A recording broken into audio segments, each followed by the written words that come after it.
Challenging হবে ইনশাল্লাহ, এটা সত্য কথা। দুর্বলরে মানে ছোটরে কোনো সময় দুর্বল ভাবতে হয় না, এই জন্য আমরা চ্যালেঞ্জ নিয়ে কাজ করতেছি ইনশাল্লাহ।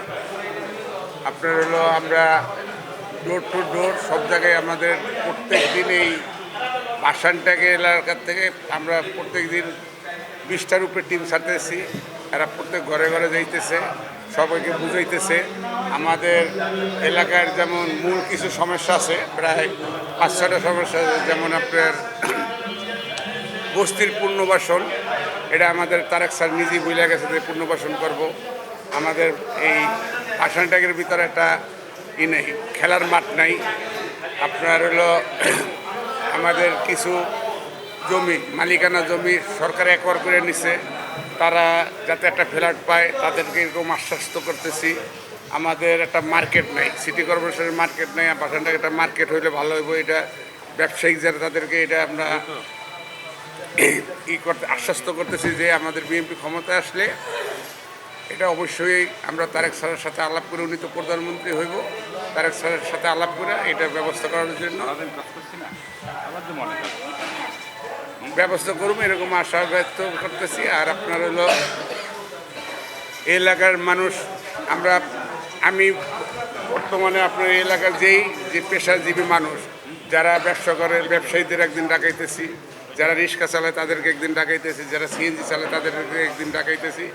মানে সব মিলে যারা যেই শ্রেণীর লোক সবাইকেই আমি ডাকাই, তাদের সাথে আলোচনা করতেছি। আমরা অবশ্যই বিএনপির সারা পাইতেছি, দানের শেষে ভোট দেব। ভোট কেন্দ্রে এবার আপনার ইনশাল্লাহ জায়গা হবে না, সবাই সৎ ইচ্ছায় ভোট কেন্দ্রে যাইব। তারপরে আমরা নিজেরা সবাইকে বলে দিচ্ছি, যেমন আমাদের বাসানটাকে জামাতের 5% ভোট নাই। আমাদের যারা অন্য দল করছে, যারা আওয়ামী লীগের দায়িত্ববান নেতা ছিল, ওরা তো এলাকাতে ভাইগে গেছে। যারা সাধারণ মানুষ, যাদেরকে ভয়ভীতি দেয় আওয়ামী লীগ, ওদের পিছনে নিছে, এদেরকে আমরা আশ্বস্ত করছি ওনারাও আমাদের পিছনে কাজ করব। কারণ ওনারা হলো সাধারণ মানুষ, ওনারা তো মানুষের ভয়ভীতিতে গেছে, কিন্তু ওখানে এলাকার সাধারণ জনগণ, এদেরকে আমরা নিয়ে কাজ করতেছি। আপনার প্রত্যেক দিন আমরা বলে দিতেছি যে আপনার ওই যে আমাদের তারেক স্যার এক জায়গায় একটাই পড়ছে যে তাহাজ্জুদ নামাজ পড়েই ভোট কেন্দ্রে যাইতে হবে। আমরা এরকম সবাই বলতেছি যে ফজরের নামাজ পড়েই আপনারা সবাই ভোট কেন্দ্রে যাইবেন, কারণ 5% ভোট নাই আপনার জামাতের। ওরা নামাজ পড়েই যে সারা রাইতেই ভোট কেন্দ্রে 5 জন গিয়ে দাঁড়াই থাকবো, সময় নষ্ট করবো 3 ঘন্টা। এই জন্য আমরা বলছি আমাদের যত ভোটার সবাই যেন তার ফ্যামিলির যত ভোট আছে সব ভোট নিয়ে জানি ভোরবেলায় গিয়ে রাস্তাতে দাঁড়ায়, লাইনে দাঁড়ায়। আশা করি অবশ্যই সবাই দাঁড়াবো। আমরা প্রত্যেক দিনই সবাই ডাইকে সবাই বুঝাই দিতেছে যে ভাই আপনারা দানের শেষ। তারেক জিয়ার কোনো চাওয়া নেই, ওনার যতটুকু চাওয়া ছিল আল্লাহ তাআলা সবই পূরণ করছে। উনি মানে জনগণের জন্য কাজ করবে, এটাই মহৎ। আসলে রাজনৈতিক বক্তব্য আর বাস্তবতা একটু ভিন্নধর্মী। এখানে রাজনৈতিক নেতারা বা দলগুলো বিভিন্ন ধরনের কথা তারা আসলে বলে থাকেন, কিন্তু এই দেশ এখন আসলে কারো দখলে থাকবে না। 5ই আগস্ট 2024 পরে এ দেশ সম্পূর্ণ জনগণের মতামতে, জনগণের কল্যাণে যে কাজগুলো হবে সেইভাবেই দেশ চলবে। দেশ আসলে আর ফ্যাসিস্ট এ দেশে আর তৈরি হবে না, সেরকমই বাংলাদেশের জনগণ চায়। আর এটা 12 তারিখের পরে এরকমই হবে। বাংলাদেশ ফ্যাসিস্ট মুক্ত হবে এবং কোনো দলই এককভাবে সেরকম কোনো উদ্যোগ আসলে নেওয়া সম্ভব হবে না। আর একটা বিষয় হলো শহীদ প্রেসিডেন্ট জিয়াউর রহমান এবং বেগম খালেদা জিয়ার সুযোগ্য উত্তরসূরি জনাব তারেক রহমানের নেতৃত্বে, তার নতুন ইনোভেশন নিয়ে দেশ পরিচালনা হবে। সেখানে আসলে ওই রকম সুযোগ কোনো দলেরই আসলে হবে না এবং দেশ সুন্দর সুষ্ঠুভাবে চলবে। এই কতদিনে যে দেশের ভঙ্গুর অবস্থা হয়েছে, এটা অতি দ্রুতই তিনি নেতৃত্বে আসলে এই দেশের একটি সমৃদ্ধ দেশ উনি গড়ে তুলবেন।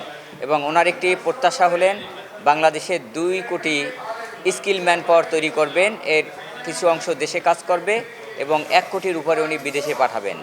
এবং যদি এই কাজটি উনি সম্পন্ন করেন, তাহলে বাংলাদেশ অলরেডি উন্নত বিশ্বে পরিণত হবে, আমরা সিঙ্গাপুরের পর্যায়ে চলে যাব।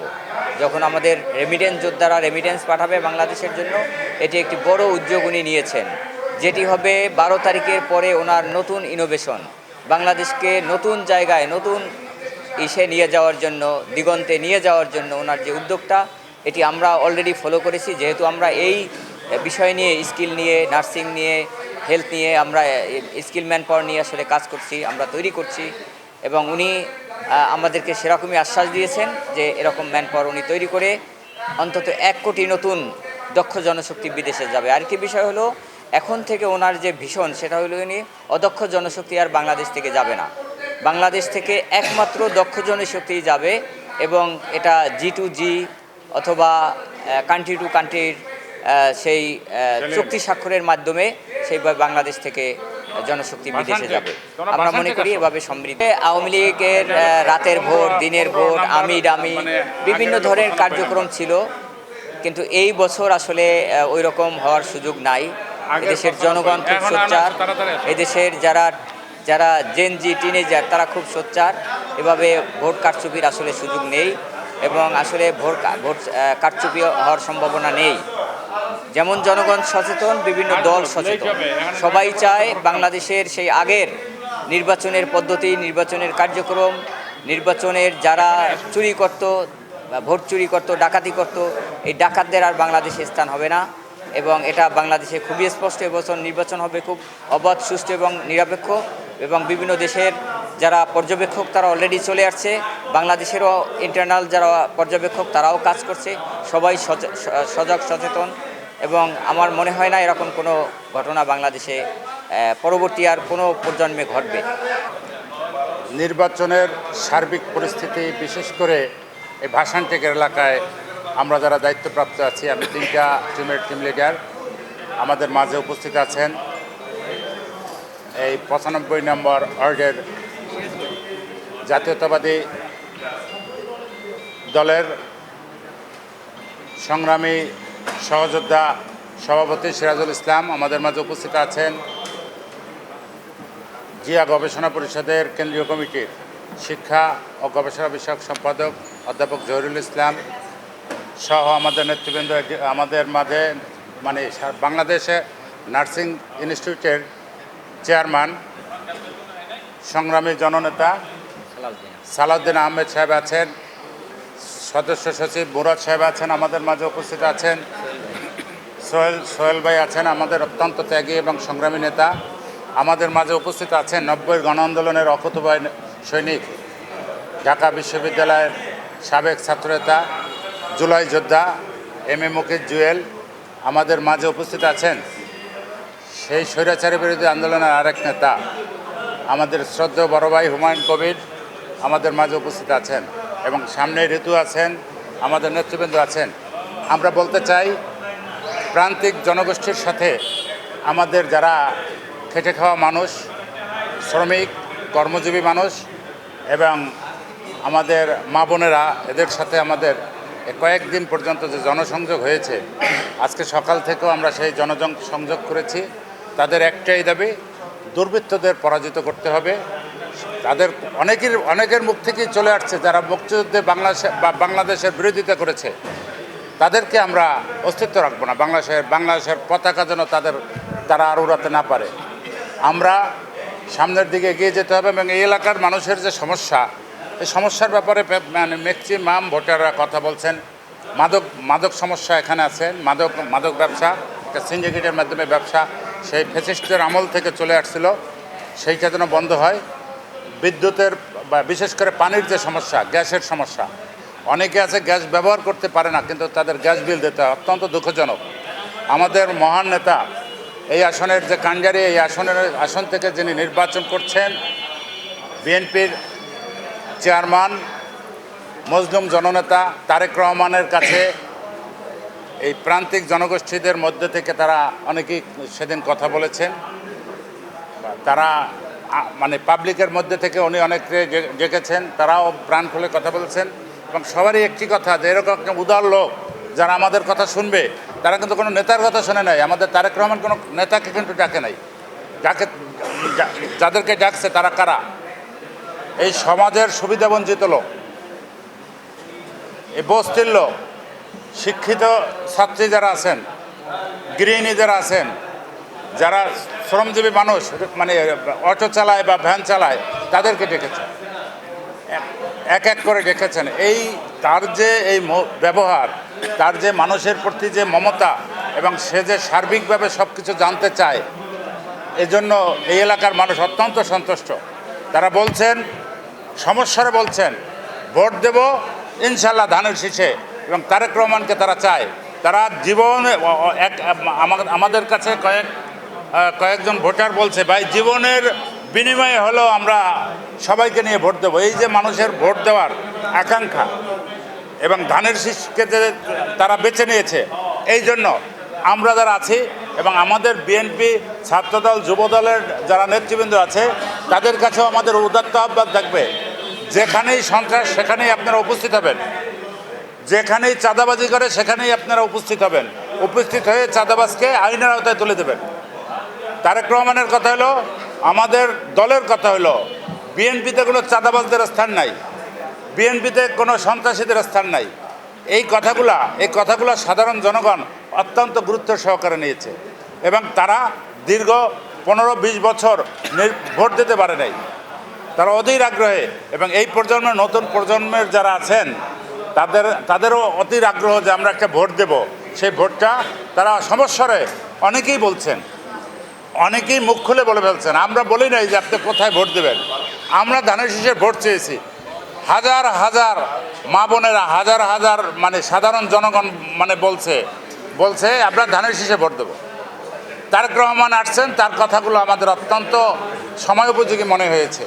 উনি দেশের কথা ভাবেন এবং দেশনেত্রী বেগম খালেদা জিয়ার জন্য এদেশের মানুষের যে মমতা, মানুষের যে হৃদয়ের কান্না, সেইটারই বহিঃপ্রকাশ হলো দেয়া ধানের শীষে তারা ভোট দেবে।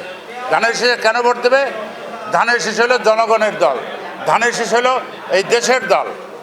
এই দেশকে ধানের শীষের প্রত্যেকটা, আমাদের যারা ধানের শীষের নেতৃত্ব দিয়েছে, জিয়াউর রহমান, খালেদা জিয়া এবং তারেক রহমান, প্রত্যেকেই বলেছে দেশের বাইরে আমাদের কোনো মানে আমাদের বন্ধু আছে, আমাদের কোনো প্রভু নাই।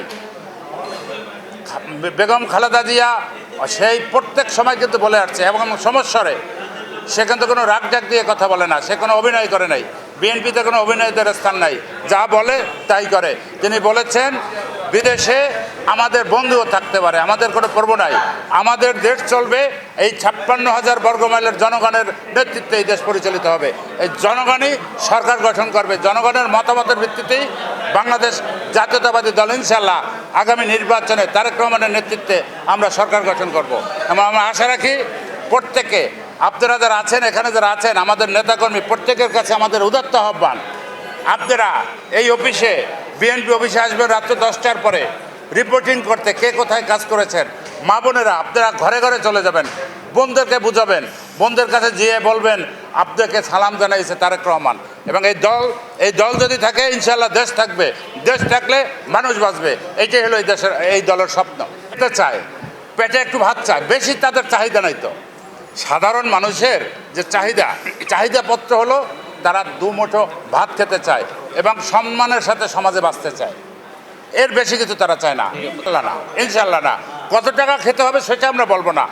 এই বর্তমান সময়ের চেয়ে, আওয়ামী লীগের সময়ের চেয়ে, সমসাময়িক সময়ের চেয়ে ইনশাল্লাহ একটু কম। সরকার যতটুকু পারে, তারেক রহমান এই দেশকে হৃদয়ের চেয়ে বেশি ভালোবাসে। তারেক রহমানের কাছে দেশের জনগণ তার সন্তানকে যেরকম ভালোবাসে, জাইমা রহমানকে যেরকম ভালোবাসে, তার চেয়ে একটুকু কম ভালোবাসে না। সে তার মায়ের যে আদর্শ, তার বাবার যে আদর্শ, খালেদা জিয়ার যে আদর্শ, আমাদের মহান নেতা শহীদ প্রেসিডেন্ট জিয়াউর রহমানের যে আদর্শ, তার বাহিরে তার কোনো নাই। তারপর আমাদের এই প্রোডাকশনই তো হলো মুক্তিযুদ্ধের প্রোডাকশন, জনগণের প্রোডাকশন, জনগণের কল্যাণের জন্য যা কিছু করার দরকার তারেক রহমান তা করবেন ইনশাআল্লাহ। এটা আমি অত্যন্ত আশাবাদী। আমরা তারেক রহমান যে তার জিয়াউর রহমানের যে আদর্শ, সেইটা যে বাস্তবায়ন করার জন্য যে সে যে কর্ম পরিকল্পনা গ্রহণ করেছেন, তার ভিতরে আপনি দেখেন আজকে কৃষকদের জন্য কৃষি কার্ড, কৃষিবান্ধব কৃষকদের জন্য কৃষি কার্ড। এই কৃষি কার্ডটা দিয়ে কী হবে, কৃষকরা যেন ন্যায্য মূল্যে, স্বল্প মূল্যে এবং ভর্তুকি দিয়ে কীভাবে অনেক জায়গায় দেখা যাবে যে হয়তোবা ফিরিয়েও দিতে পারে সার, গম, মানে যা কিছু করার দরকার। এবং জিয়াউর রহমান দেখেন সে খাল খনন কর্মসূচি যেই গ্রহণ করেছিলেন, তারেক রহমানও সেই একই কথা বলছেন, খাল খনন করতে হবে, কৃষিবান্ধব বাংলাদেশ গড়ে তুলতে হবে, স্বাস্থ্যবান্ধব হেলথ কার্ড করবে। হেলথ কার্ড মানে কি, আমার এই যে বোন আছে, বোন হয়তো দেখা যায় একজন ডাক্তারের কাছে গেলে 5,000 টাকা নাই, 10,000 টাকা নাই, তার মাসে ইনকাম হয়তো তার হাজব্যান্ডের ইনকাম হয়তো 10,000 টাকা, সে খাবে না তার সন্তানদের চিকিৎসা করাবে না সে কি করবে? তো হেলথ কার্ডেরও ব্যবস্থা করেছে। এবং সবচেয়ে বড় কথা হলো কি, এদেশের জনগণ যদি আমরা যদি ভালো হই, আমরা যদি দেশকে ভালোবাসি, আমরা যদি দেশপ্রেমিক একটা সরকার গঠন করতে পারি, তাহলে আমাদের এগুলো একটা এক্সাম্পল। কৃষি card, health card, family card, এগুলো এক্সাম্পল। এর চেয়ে আরও বড় কর্ম পরিকল্পনা আছে ইনশাল্লাহ। এবং সময় উপযোগী দেশের জন্য যা কিছু করার দরকার উনি সর্বোচ্চ চেষ্টা করবেন। দেখেন একটা কথা, উনি কিন্তু বলেছেন, প্রথম নেমেই বক্তৃতায় বলেছেন কি, প্রথম বাংলাদেশে নেমে উনি কিন্তু বাংলাদেশের মাটিকে সালাম করেছেন। উনি বক্তব্যে কি বলেছেন, নবী করিম সাল্লাল্লাহু আলাইহি সাল্লামের সেই যে কর্ম পরিকল্পনার মতো তার আদলে তিনি রাষ্ট্র ব্যবস্থা চালানোর চেষ্টা করবেন, আপ্রাণ চেষ্টা করবেন। একদম যে মদিনা সনদ হবে সেটা না, কাছাকাছি আমরা কিন্তু বলি না যে আমরা ইসলামিক দল, কিন্তু উনি ধর্মকে, ইসলামকে এবং আমাদের যে সর্বোচ্চ সিম্বল, আমাদের যে আদর্শের বাতিঘর নবী করিম সাল্লাল্লাহু আলাইহি সাল্লাম, তার অনুপাত দিয়ে উনি কথা বলেছেন। আপনি ব্যাপারটা যদি আপনি একটু কঠিনভাবে দেখেন এবং ওনাকে দেখেন নামাজ পড়ে কীভাবে, নামাজ তো ভাই যার যার কাজ, তারপরও উনি নামাজের সময় হইলে বক্তব্য থামিয়ে দেয়। এগুলো তো মানুষকে আপ্লুত করে। উনি তো টার্নিং ম্যান। ভোট কেন্দ্রে দেশকে যারা রক্ষা করতে চায়, দেশের স্বাধীনতা সার্বভৌমত্ব যারা অকুণ্ঠ রাখতে চায় তারা, এবং দেশের মানুষের ভাগ্য উন্নয়নের জন্য যদি কিছু চায়, মানুষের শিক্ষা ব্যবস্থা যদি ভালো চায়, স্বাস্থ্য ব্যবস্থা চায়, মানুষের মান সম্মান, সমাজে সুন্দরভাবে বসবাস, চাঁদাবাজ মুক্ত বাংলাদেশ যদি চায়, তাহলে ইনশাআল্লাহ সকলে ঐক্যবদ্ধভাবে, এই প্রজন্ম ঐক্যবদ্ধভাবে ইনশাআল্লাহ ভোট কেন্দ্রে যাবে। এবং আমি যা মাঠের অবস্থা দেখলাম এই ভাসান থেকে, আমি গুলশানেও এর ভিতরে গিয়েছিলাম, মানুষ ভোট দেওয়ার জন্য একদম অধীর আগ্রহে বসে আছে। তারপরও আমি 80% মানুষ জনগণ, তারা কিন্তু খুব গরিব মানুষ, যারা মুখ খুলে কথা বলে, তারা সহজ সরল, তারা খেটে খাওয়া মানুষ, তারা 80% বলে দেয়, ভাই আমরা ধানের শীষে ভোট দেবো, আপনাদের ভোট চাওয়া লাগবে না। এই যে মানুষের একটা আস্থার প্রতীক ধানের শীষ, এই যে ধানের শীষটা আস্থার প্রতীক, এই জন্য আমি জনগণকে যেমন ধন্যবাদ জানাই, আমার দলকেও সেরকম ধন্যবাদ জানাই। আমি কৃতজ্ঞ এই দলের কাছে। এই দল এমন একটা কর্ম পরিকল্পনার মাধ্যমে এগিয়ে যাচ্ছে যেইটা জনগণ আস্থার সাথে গ্রহণ করেছে। ইনশাল্লাহ আপনারা ভালো থাকবেন, আগামীতে দেখা হবে। আপনারা যারা সাংবাদিক ভাইরা আছেন, আপনাদের কাছে উদাত্ত আহ্বান থাকবে, আপনারা এই দেশের জন্য, বিএনপির জন্য আপনাদের কাজ করতে হবে না, জনগণের জন্য কাজ করেন, দেশের জন্য কাজ করেন, সত্য কথা তুলে ধরেন, তাহলেই কিন্তু বিএনপির জন্য কাজ করা হবে। বিএনপি জনগণের দল, জনবান্ধব দল, মা বোনদের দল, কৃষকের দল, শ্রমিকের দল, মেহনতি মানুষের দল। এবং আপনাদের যদি স্বচ্ছ এই সংবাদপত্র হইল জাতির দর্পণ, আপনাদের সত্যভাবে সুন্দরভাবে এই বাংলাদেশকে বিনির্মাণ করতে চান, সত্য কথা বলবেন, ধানের শীষের কথা বলবেন। ধানের শীষের কথা কেন বলবেন? ধানের শীষের কথা জনগণ বলে। জনগণ যেহেতু বলে, তারেক রহমানের কথা জনগণ বলে। জনগণের মধ্যে যারা ষড়যন্ত্রকারী আছে তাদের থেকে সাবধান থাকবেন। এবং তারা যে মিথ্যা অভিনয় করে, তারা ইসলামের নামে যে অনইসলামিক কাজ করে, তারা যে মুনাফিকি কার্যক্রম করে, তারা যে মানুষের বিকাশের চিন্তা করে, বিকাশ দিয়ে আমাদের দেশের জনগণকে ভোট কেনার কোনো নাই। এই জনগণ বুঝে। আমাদের অনেক ভোটার বলছে, ভাই আমাকে বিকাশ দিচ্ছে, আমাকে কি করবেন, খাইছি ওদের ঘুষ, ওরা তো আমাদেরকে উপযৌগন দিয়েছেন, উপহার দিয়েছেন, আমরা আবার ভোটটা উপহার হিসাবে ধানের শীষে দিয়ে দেবো। জনগণ কিন্তু অত্যন্ত সচেতন। এদেশের জনগণ ধানের শীষে যে যাই বলেন দিন শেষে ধানের শীষে ভোট দেবে ইনশাআল্লাহ। সবাই ভালো থাকবেন। আসসালামু আলাইকুম।